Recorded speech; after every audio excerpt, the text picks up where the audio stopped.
Before surgery became a science, before the body was a map we could trust, there was Andreas Vesalius, a young anatomist with a scalpel in one hand and heresy in the other. At a time when dissection was a crime and dogma ruled medicine, he cut deeper. This is the story of how one man challenged 1,000 years of error and gave us the human body as it truly is. Anatomy before Vesalius, a body of lies.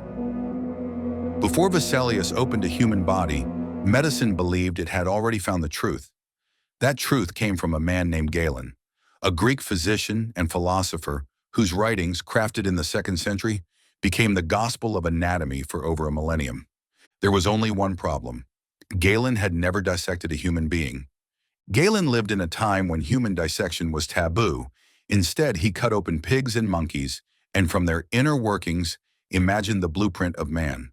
His texts were rich, detailed, and elegant, but riddled with errors. He described a human liver with 5 lobes, like a pig's, a breastbone composed of 7 segments, not 3. He insisted that blood passed through invisible holes in the heart septum, never realizing the circulatory system flowed in a loop.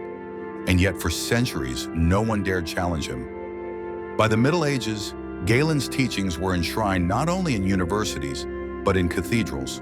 To question Galen was to question the church, the universities, and the natural order of things. Medical students memorized his texts like scripture. Professors lectured from pulpits while assistants dissected in silence, if they dissected at all. There was no expectation that what lay on the table might differ from what was written on the page. Dissection itself was rare, regulated, and steeped in suspicion. It required papal or royal permission, was often performed on the corpses of executed criminals, and even then, only within narrow time windows before decay made study impossible. Bodies were dissected more as public spectacle than scientific inquiry. In this world of rigid doctrine and theatrical medicine, young Andreas Vesalius was born. He entered the world on the final day of 1514 in Brussels, then part of the Habsburg Netherlands. His family was steeped in medicine. His father was an apothecary to the emperor, and his grandfather had served the royal court. Medicine was not just a career, it was a legacy. Vesalius studied at the University of Louvain, then the University of Paris, where he trained under prominent Galenists. There he was taught to revere the texts, not question them. But something in him chafed. He was a gifted student, fascinated by the body's architecture, but frustrated by the contradictions between what the book said and what he saw. Galen's descriptions didn't always match the human skeletons he could access. The rib counts were off. The bones didn't align. Then came the turning point, dissection. Unlike many of his professors, Vesalius wanted to perform the dissections himself. He didn't trust second-hand observations. He wanted to see, to touch, to learn with his hands. He began sneaking into graveyards and gallows, stealing corpses for study. These were desperate, dangerous acts, but to Vesalius, they were necessary. And in those cold, dim mortuaries, he began to see what others had missed. His dissections revealed the human body as it truly was, not as Galen described it. The septum of the heart was solid, not porous. The jawbone was 1 piece, not 2. The liver had 2 lobes, not 5. Every cut confirmed a truth and exposed a lie. By 1537, he earned his doctorate from the University of Padua, one of Europe's leading centers of medical learning. At just 23 years old, he was appointed chair of surgery and anatomy. It was here that his revolution truly began. He refused to lecture from the podium. Instead, he descended to the dissection table, scalpel in hand. Students gathered around. He became the first professor in Europe to conduct dissections personally, rather than outsourcing them to assistants. To some, this was scandalous. A scholar handling flesh, a doctor performing the work of a butcher. But to Vesalius, the body was a text more truthful than any manuscript. He declared that anatomy could only be understood by seeing, not just reading. And so he cut through centuries of error. He cut through the silence of the lecture hall. He cut through the veil that separated doctor from patient, mind from hand. His dissections were not just academic. They were performances, revelations, confrontations with truth. By 1540, he was preparing to publish his findings. not as dry descriptions, but as a visual and tactile guide to the human form. A book unlike any the world had seen. That book would become his masterpiece. But before we turn its pages, we must understand what it meant to break with Galen, to stand alone with a knife in your hand and the truth in your eyes, knowing that what you uncover could cost you everything. The young rebel in Padua, learning with the knife.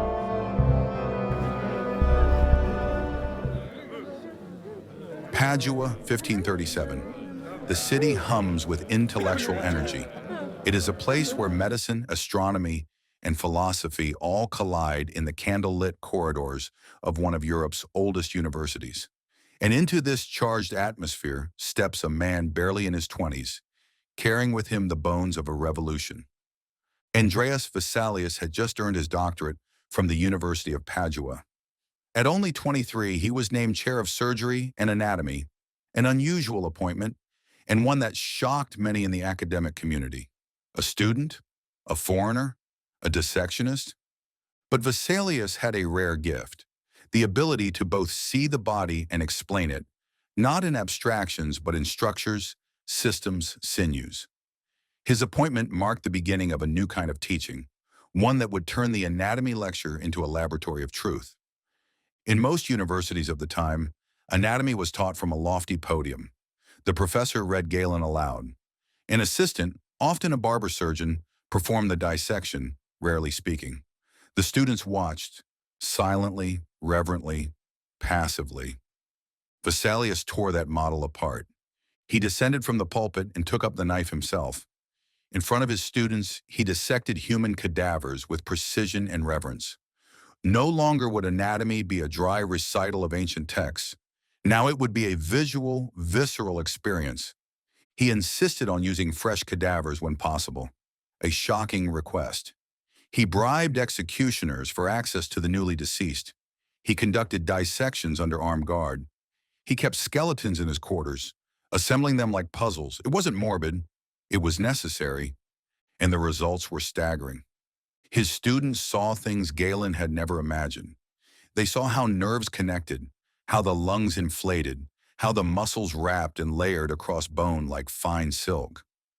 They saw the truth, raw, undeniable, and thrilling. With each lesson, Vesalius unraveled more of Galen's authority. In one lecture, he exposed that the human sternum had 3 parts, not 7. In another, he demonstrated the rete mirabile, a vascular network Galen had described based on animal models, did not exist in humans. These discoveries weren't just scientific, they were heretical. To challenge Galen was to challenge centuries of consensus. Vesalius was called arrogant, impious, reckless. Some professors refused to acknowledge his findings. Others tried to dismiss them as anomalies.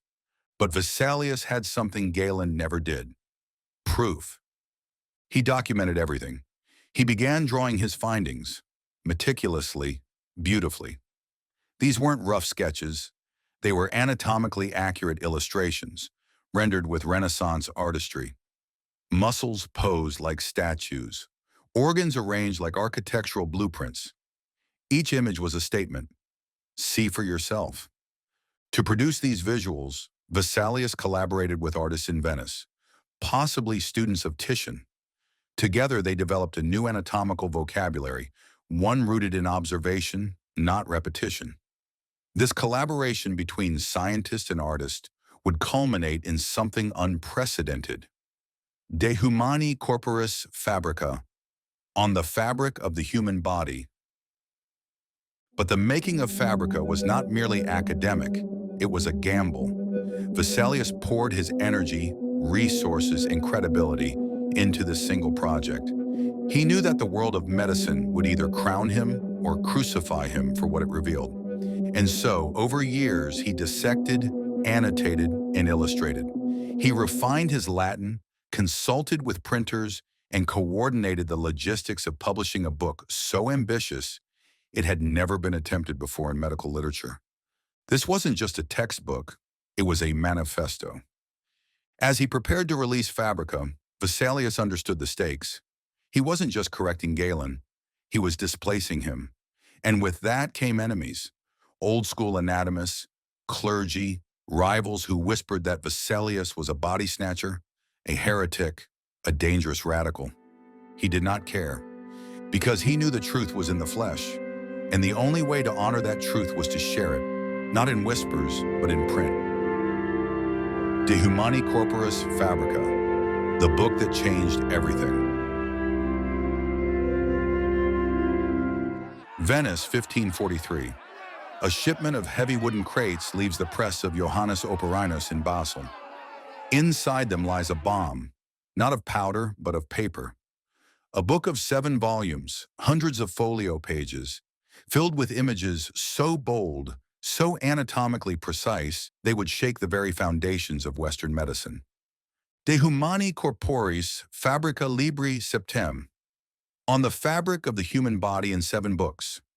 The work of Andreas Vesalius, anatomist, iconoclast, and author of medicine's most dangerous idea, that the body, not the book, holds the truth. The publication of Fabrica was nothing short of an earthquake. Until now, no anatomy book had dared to contradict Galen so openly, or so elegantly. With intricate illustrations and detailed descriptions, Vesalius not only corrected Galen's errors, but made anatomy a visual science. These illustrations weren't merely decorative. They were radical. The human form was shown in motion. Dissected bodies posed like dancers, wrestlers, and warriors. Muscles peeled back layer by layer, bones arranged in lifelike postures. The images conveyed not just function, but dignity. The body was not a cadaver. It was a marvel.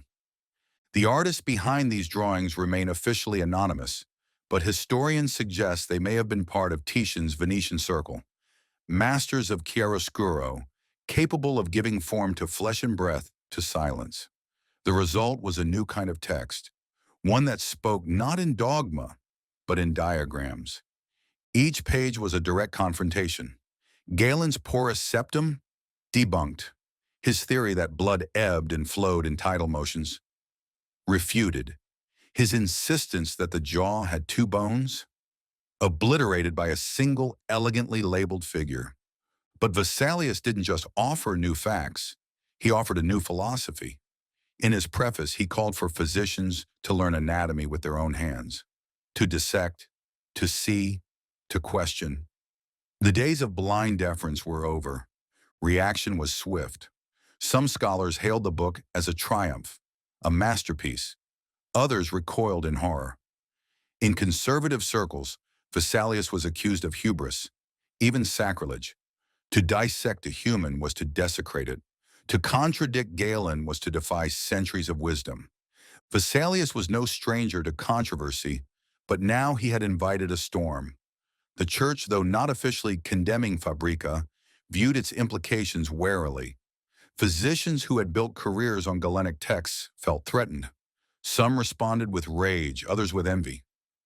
Despite the backlash, Fabrica spread quickly. Copies traveled to medical schools across Europe. Young physicians read it in awe. Professors copied its diagrams onto blackboards. Surgeons used its images to guide their incisions. For the first time, the body was being taught as it was, not as it was imagined. But for Vesalius, the victory was bittersweet. The more his book succeeded, the more isolated he became. Colleagues grew colder. Rumors followed him. Some said he had performed illegal dissections. Others whispered that he had desecrated corpses for pleasure. In truth, he had broken not laws, but illusions. He had shown the world that Galen was not infallible. That knowledge was not inherited, it was earned, and that no text, no matter how revered, could replace the scalpel's truth. Still, the pressure wore on him. He became more withdrawn, more cautious. His lectures grew rare. By the late 1540s, he left academia altogether to serve as physician to Emperor Charles V, a prestigious role, but a quiet one. For a man who had once held open the human heart for students to see, palace life was a form of exile. But Fabrica endured.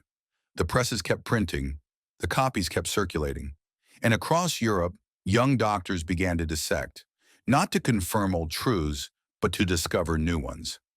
Vesalius had torn down the temple. What would rise in its place was still uncertain, but the body would never be seen the same way again. And far from the public eye, whispers of resentment were beginning to solidify into something more dangerous. The church, already wary of anatomical study, had started to take notice of the man who dared to draw God's creation in pieces. Vesalius had crossed a line, and the price would be higher than anyone imagined. The price of truth, conflict, exile, and controversy. For a man who had just written the most important anatomy book in history, Andreas Vesalius found himself increasingly alone. Serving at the court of Emperor Charles V might have looked like success, power, prestige, the trust of royalty, but it came at a cost. Vesalius was no longer dissecting, no longer teaching, no longer free. He had become what he once resisted, a figure behind a desk, not a table. Whispers followed him. Academic rivals accused him of ambition, of arrogance. Clergy questioned his reverence. Some even claimed he had gone too far, too deep, into the human form. One rumor stood out, that Vesalius, while dissecting a nobleman's corpse, discovered the man was not dead. Panicked, he allegedly finished the job. Whether this tale was political sabotage or pure myth remains unclear, but it placed Vesalius under ecclesiastical scrutiny. According to some accounts, he was ordered to make a pilgrimage to the Holy Land as penance. Others suggest he volunteered the journey as a spiritual retreat. What's certain is this: Vesalius left Europe in 1564 and set sail for Jerusalem. He never returned. The voyage was long and arduous. Somewhere near the Ionian Sea, his health began to fail. On the return trip, his ship wrecked off the island of Zakynthos. There, at the age of 49, Andreas Vesalius died. The man who had exposed the truths of the human body perished far from the halls of learning he had once electrified. He was buried hastily in a foreign grave, without fanfare. No monuments, no grand tributes. For a time he faded from memory, but his work did not. In the decades that followed, Fabrica remained in circulation. It inspired William Harvey, who would go on to describe the circulation of blood. It influenced generations of surgeons, physicians, and artists.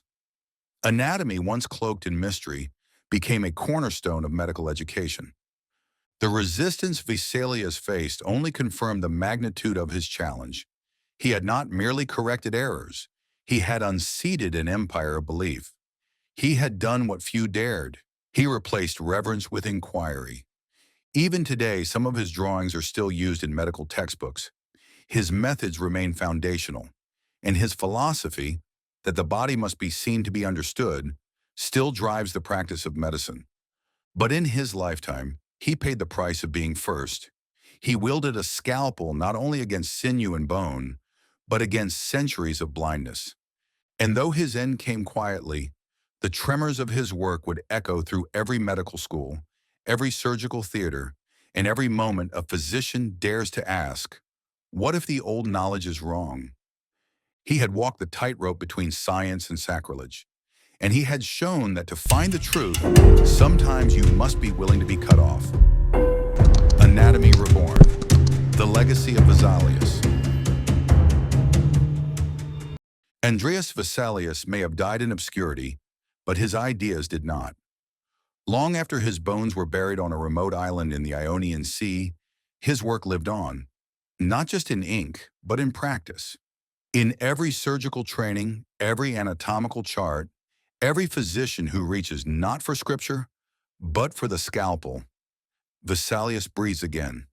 His great book, De Humani Corporis Fabrica, became more than a text, it became a threshold.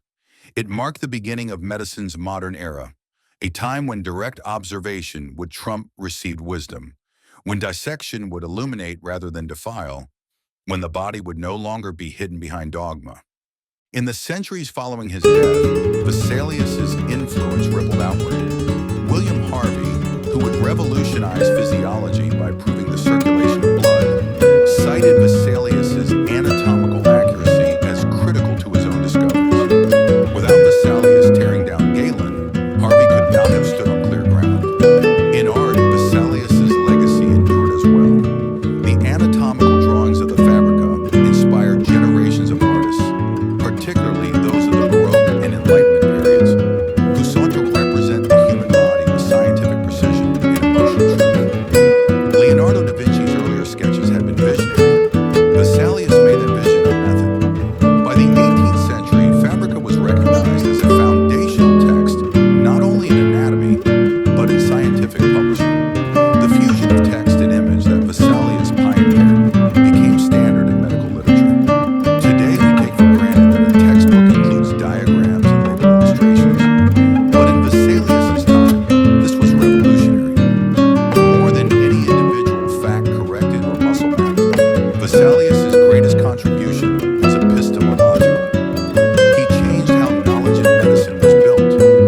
resurgence in medicine, and it placed anatomy, not theology or philosophy, at the center of medical education. In the 19th and 20th centuries, as medical schools became more formalized and surgery more precise, Vesalius was canonized as the father of modern anatomy. Statues were erected, lecture halls named in his honor. A crater on the moon bears his name. Yet perhaps the greatest tribute is quieter, carved not in stone but in habit. When a surgeon consults an atlas before an operation, when a medical student learns by dissection rather than recitation, when a diagnosis is made not by authority but by evidence, those are Vesalius's victories. But the legacy is not unambiguous. In celebrating his triumph, we must also remember the cost. Vesalius worked in a world where to question the old ways was dangerous. He lost mentors, colleagues, institutional favor. He risked and possibly lost his life because he refused to lie politely. And yet that courage seeded an entire profession, one where observation, doubt, and humility are not sins, but virtues. In the modern age where diagnostic imaging allows us to see inside the body without a single incision, it's easy to forget the radical nature of Vesalius's proposition, that the body itself is a text worth reading again and again. In the age of artificial intelligence and digital anatomy, when precision can be modeled and simulated, Vesalius still matters. Because at the heart of medicine is not just data, it's discernment, not just technology, but trust in what we can see and what we must ask. And so, centuries after he opened his first cadaver and peeled back the myths of a millennium, Andreas Vesalius still stands at the dissection table, not as a relic, but as a reminder. That knowledge is not given, it is uncovered, layer by layer, structure by structure, question by question. He was not the first to cut, but he was the first to say, "Come closer, look for yourself." Andreas Vesalius didn't just map the body, he redrew the boundaries of medical knowledge. In every incision he made, a truth was uncovered. In every figure he published, a myth was dismantled. He didn't ask us to believe, he asked us to see. And by doing so, he changed not only how we learn medicine, but how we practice it. In every modern operating room, every anatomy lab, every physician who chooses observation over assumption, Vesalius lives on. His scalpel may be at rest, but his legacy still cuts through the centuries.